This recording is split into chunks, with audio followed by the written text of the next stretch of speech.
va s'intéresser maintenant au cinéma avec Léa qui va nous parler des nouvelles aventures de Cendrillon. Tout à fait. C'est sorti mercredi. Les nouvelles aventures de Cendrillon commencent exactement comme les nouvelles aventures d'Aladin. Mais alors vraiment exactement pareil. C'est-à-dire que le héros a une vie de merde, mais il a un plan. Un plan qui ne se passe pas comme prévu. Puis un gamin vient se foutre dans ses pattes et lui demande de lui raconter une histoire. Alors que les gamins aujourd'hui préfèrent jouer sur leur tablette ou regarder la télé, eux, dans ce film-là, histoire d'avoir un début de scénario, j'imagine, eh bien, ils demandent une histoire des gamins des années 50, donc. S'ensuit alors une adaptation libre et personnalisée d'un conte qu'on connaît tous. Voilà, donc je vous ai pitché les deux films d'un coup. Revenons donc à Cendrillon maintenant. On est face à une version qui se veut dépoussiérée, mais qui s'embourbe dans des gags soit trop longs, soit réchauffés.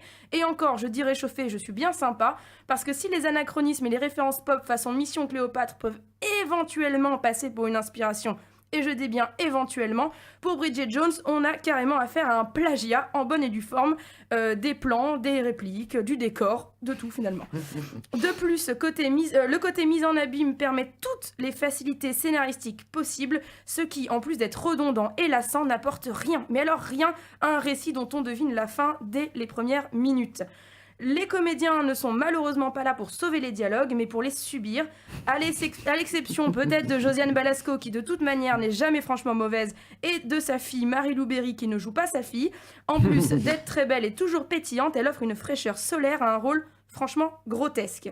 Petite surprise du casting, Vincent Dezagna, qu'on a longtemps pris pour le bouffon du roi, campe ici le frère du prince. Vous suivez ?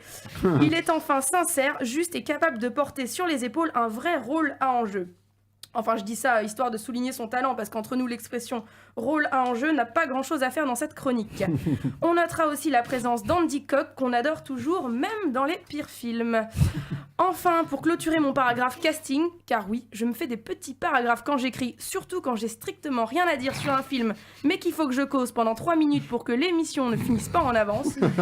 Donc, pour clôturer le petit mot sur les acteurs, je voulais souligner que j'étais très heureuse de reconnaître Gianni Giardinelli, le petit de Génial, Mes parents divorcent, qui fait tranquillou ses cachets en campant un faux nain environ 30 secondes dans ce film.